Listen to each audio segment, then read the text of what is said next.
Hello, dear friends. Today I'm going to discuss IELTS listening. IELTS listening is a part of the exam with uh, questions in different variations. Most of them are blank feeling type of questions, and some of them are multiple choice. And you get to choose in some questions, you get to choose more than two answers or more than one answer, let's call it. Well, in the beginning, I will be going to show you a part of Cambridge books. I didn't purchase the license to share it, so I'm going to just show you the questions. The voice will not be shown, and the audio files are not going to be played for you. So I'm just going to show you the type of question.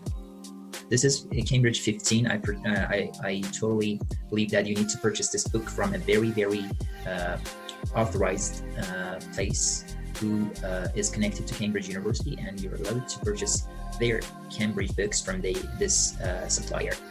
Anyways, as you can see, the first part of the exam in IELTS exam, and also in this book, is this type of question. As you can see, this is the easiest part of the exam. I expect none of you to get the answers wrong. For example, as you can see, it says name of agent, Becky, for example, Johnson. I just say something. So, but Johnson is not here. You're going to listen and pay attention and answer the question. And best to call her in the morning, in the evening, in the afternoon, or I don't know, in the office, at home. We don't know about that. We should listen to that. And likewise for the other questions. After that, we get to choose multiple choice questions, like in here. Here we have 3 choices, and you're going to choose one of them. They're going to speak about something.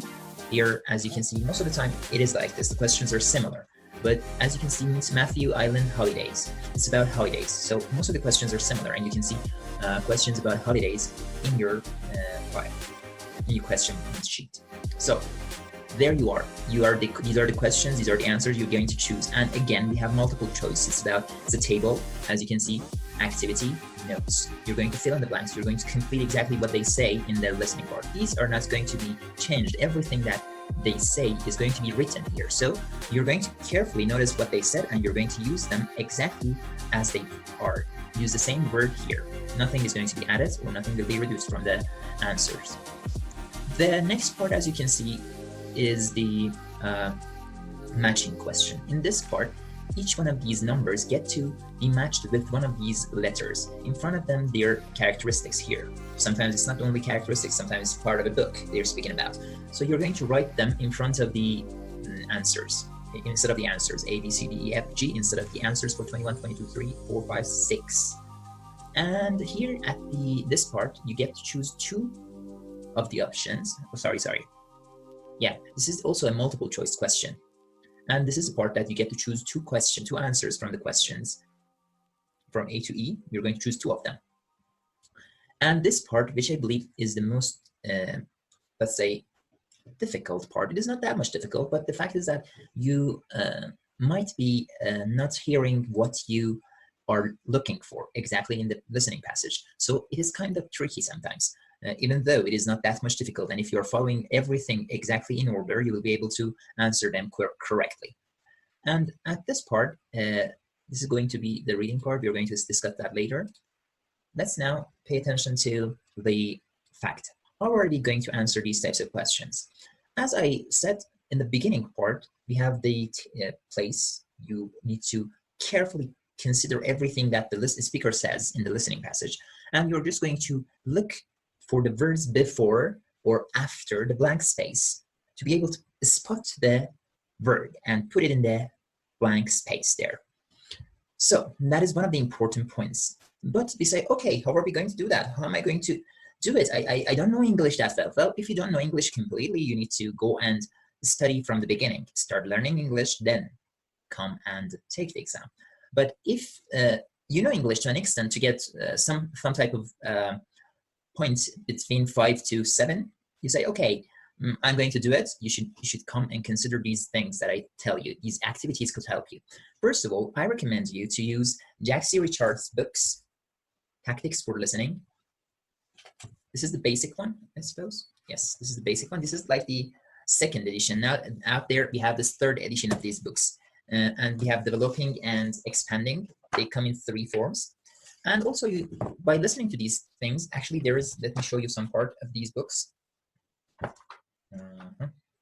For example, Unit 13, yes, of the book. As you can see, here we have 2 tasks, task 1, and task 2.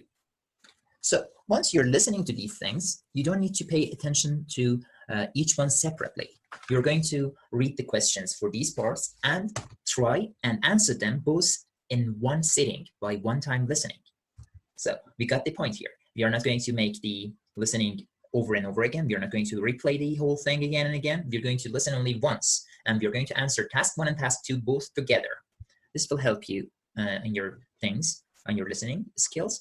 And the second thing that I really want you to pay attention to is that you need to listen carefully, try to take notes of the things that the speaker says in the tactics for listening, and also in Cambridge books. Cambridge books by University of Cambridge, and also another part which I do not remember. Yes, I have the books here too, as you can see. Yes, you need to go and work on this one. It is ucles.org.uk. You can go and speak about these things. You can email them. You can purchase them online too. These are very good books. You are need to listen to the listening parts. Try to take notes of everything that they say. If you don't hear some of them, or if you cannot really take notes of everything that they say exactly on the spot, don't worry.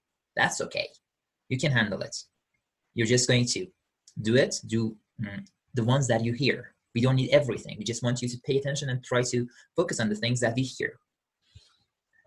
And then after that, the next important thing that you are going to do is that you're going to try and say exactly what they say and listen to them. Like, for example, the book is saying, Unit 1, Exercise 1, listen and answer the questions, okay? And you're going to hear that. I just don't want to say, oh, exactly this part. This part of the unit book is not that much important. If, for example, it's about tourism, say, okay, we are going to go to Ohio today, and it is going to be like this, and we are going to see this very beautiful mountain and this very beautiful lake and these types of things.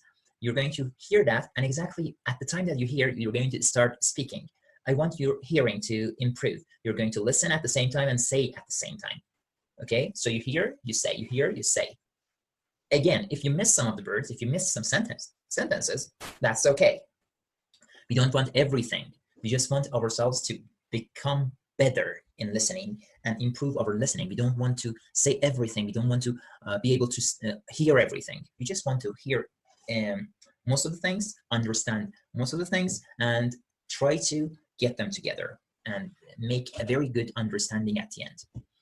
After that, this is the second exercise. We call them all shadowing exercises. The next one that you need to do is that you are going to get some writing done. You're going to try and write the sentences that they say. Of course, it's not going to be that much at the same time. You're not going to be able to write everything, but some of the sentences that are there, you're going to hear and you're going to be able to write. So just write some of them and try doing it over and over and over and over again, especially using the tactics for listening. And after that, using the IELTS Cambridge IELTS books, you will learn a lot in these areas. So what I want you to do is to go ahead and try for yourselves, try and get the points. Thank you for your time and your effort. I hope that your efforts will be fruitful in your IELTS exam. I'm looking forward to get back to you and speak with you again. See you in the next video. Goodbye.